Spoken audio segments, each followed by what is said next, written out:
Schwalbe's Radial tires have exploded in popularity since their release last year, and for good reason. The new redesigned casing offers increased grip and decreased rolling resistance, so it's no surprise that riders are trying to get some Radial tires of their own. The only remaining question is, which Radial tires do you get? There are tons of combinations of tread patterns, casing thickness, and rubber stickiness to choose from, and we're going to be breaking down exactly which tires we recommend for you and your riding environment to maximize your grip.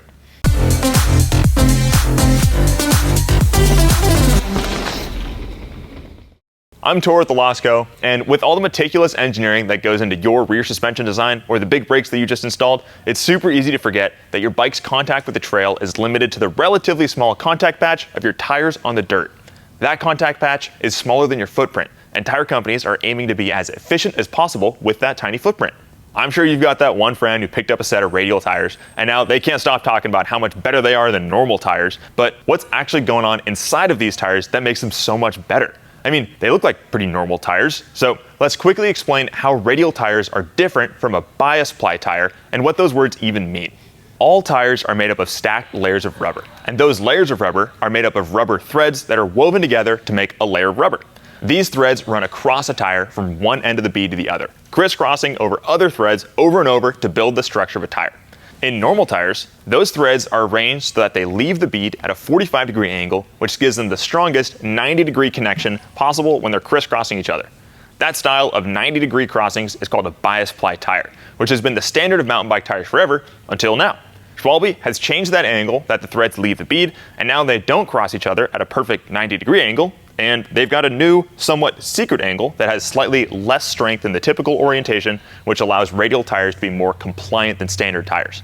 That's why you need to run a slightly higher pressure in a Radial tire compared to a standard bias-ply tire to compensate for the slightly less strength in the structure of a Radial tire. But even with that increased pressure, the structure of that tire still has those compliant properties, giving you similar grip with less rolling resistance and more sidewall support. That's all the techie details about what's going on inside of a Radial tire, but let's do a TLDR on how Radial tires actually feel on a trail. We all know tires are a part of your bike's overall suspension system, and they're the first thing to compress when you hit a bump. Radial tires can conform around trail obstacles slightly better than a normal tire, which takes the edge off those impacts and increases your bike's overall small bump compliance. Better small bump compliance gives you more grip and less feedback to your hands, which everyone likes. Plus, you've got slightly higher tire pressures, so you've got plenty of sidewall support and relatively low rolling resistance.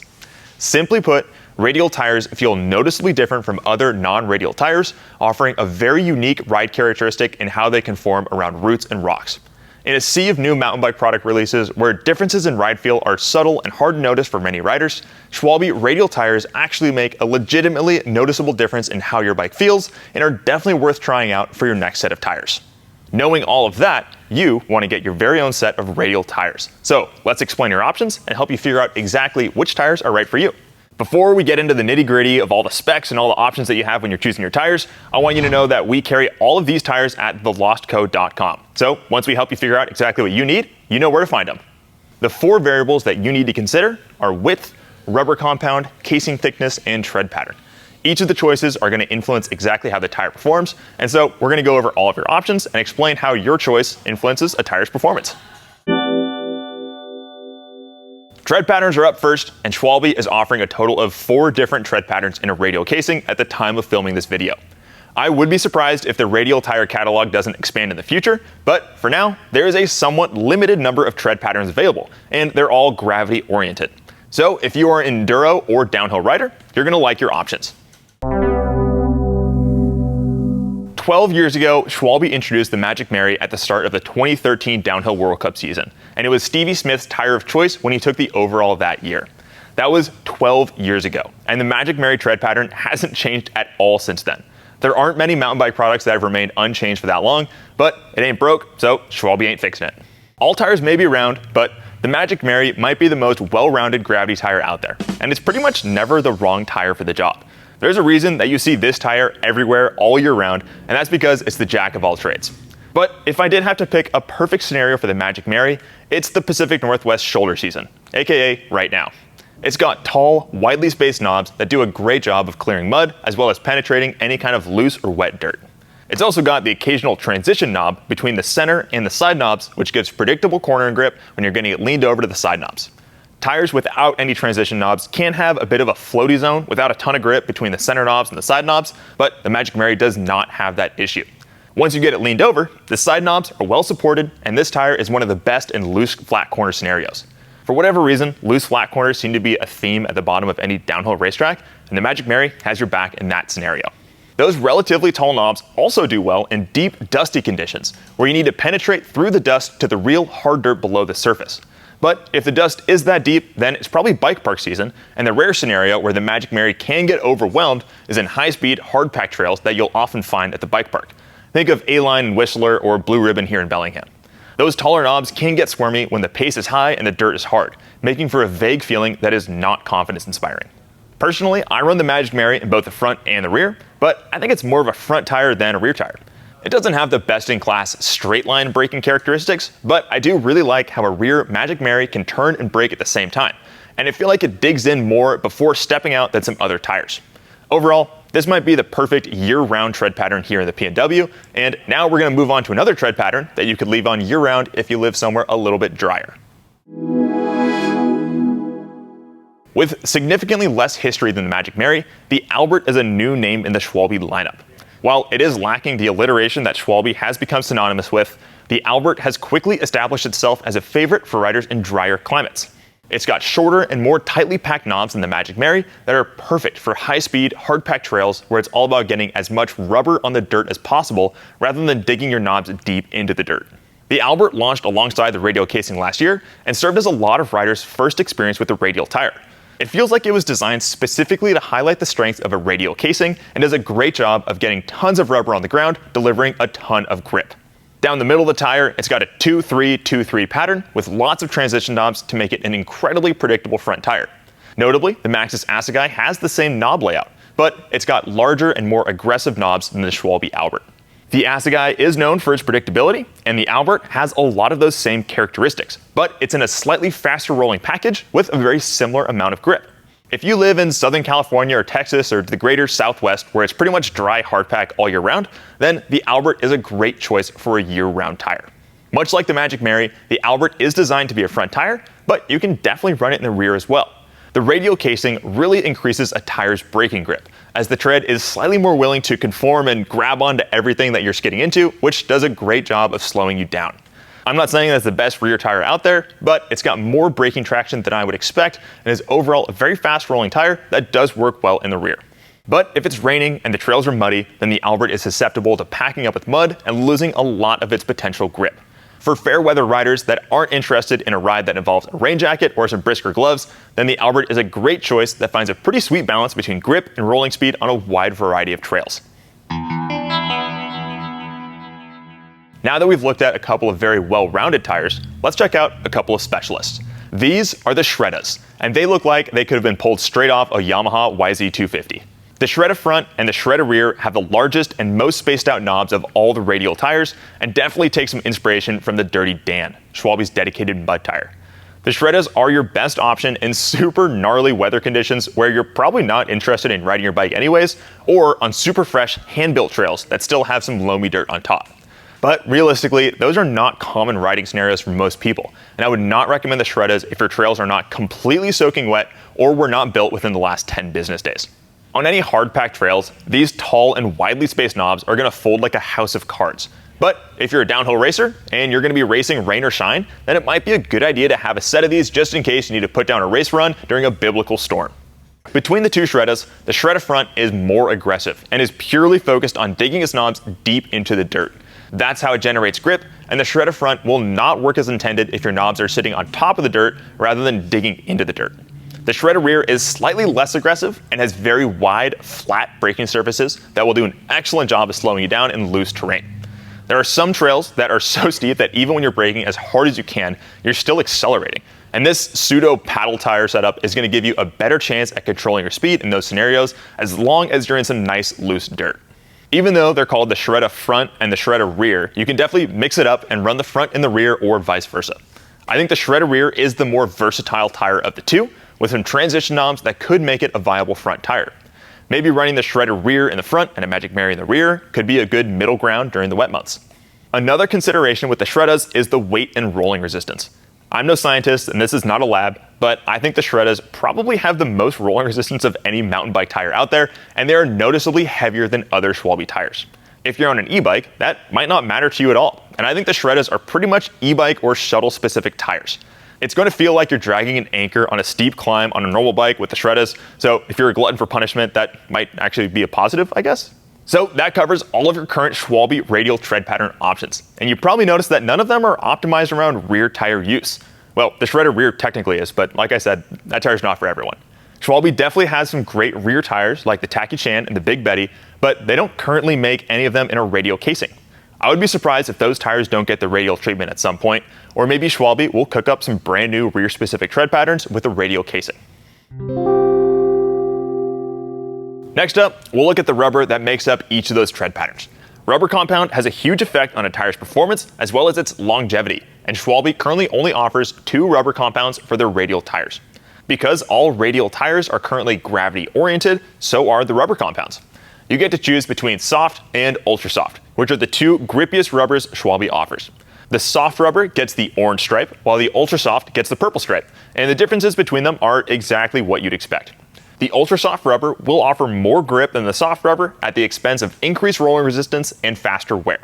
More grip is generally a good thing, so if you're after the most secure connection between your bike and the earth, you should definitely opt for the ultra soft compound.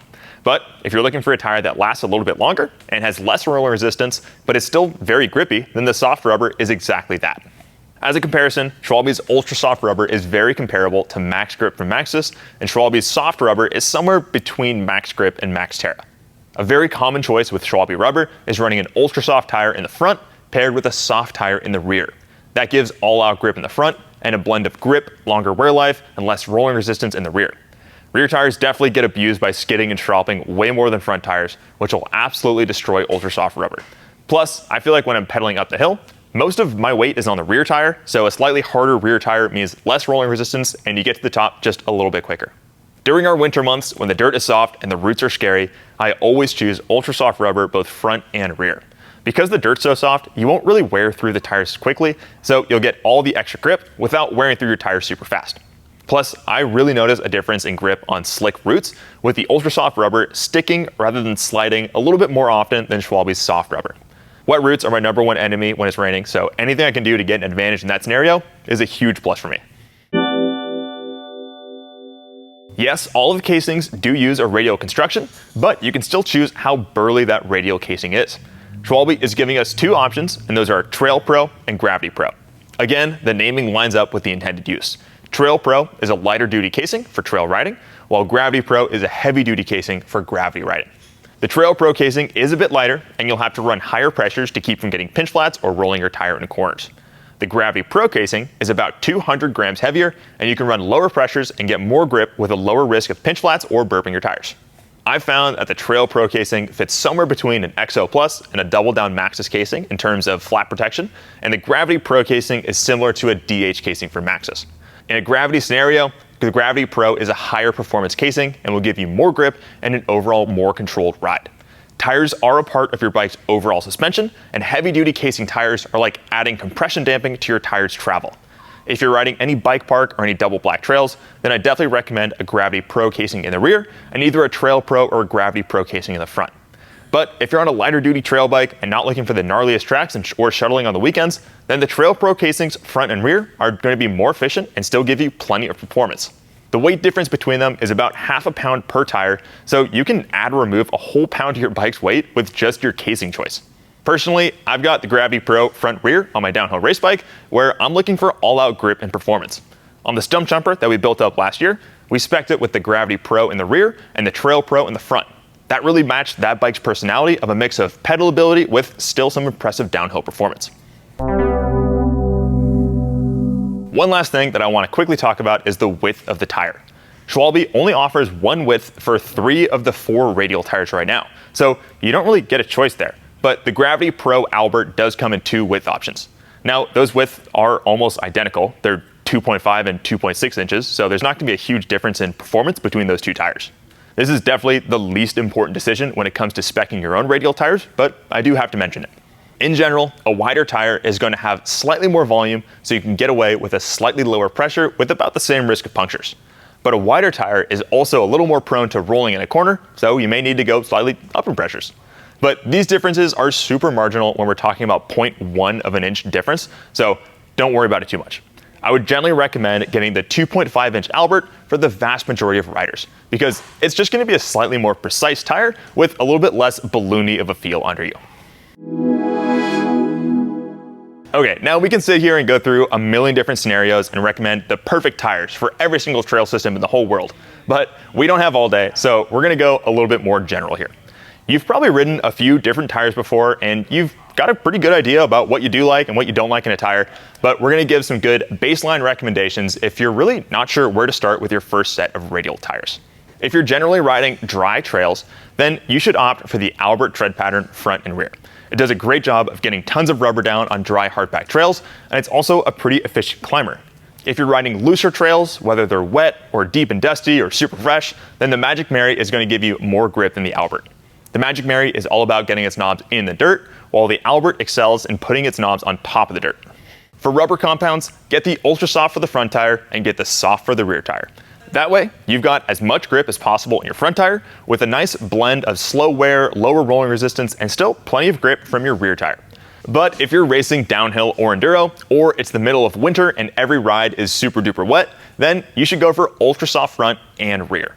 Last, for the casings, we've got the heavy duty Gravity Pro and the lighter duty Trail Pro. If you and your bike's combined weight is on the lighter side, or you're newer to mountain biking, you can probably get away with running Trail Pro with no issues in both the front and the rear. If you're heavier, or you're riding an e-bike, or you occasionally find yourself in the bike park, or you consider yourself an aggressive rider, then you should definitely run a Gravity Pro casing in the rear tire.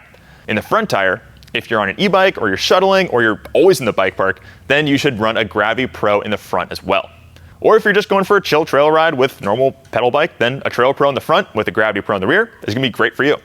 Actually, forget all that. Ultimate tire combination for all riders out there is the Shredda front and the Shredda rear. Go conquer some loaners, post them on Strava, and drop the coordinates in your Instagram reel. Well, there you have it. That's every decision you can make on the way to getting yourself a set of Schwalbe Radial tires. If you've already gotten to ride some radials of your own, drop your setup in the comments and what kind of terrain you ride to help other riders out. We carry radial tires and pretty much every other mountain bike part in the world at thelosco.com, so head there next time you need any new mountain bike products. Thanks for watching, and we'll see you next time.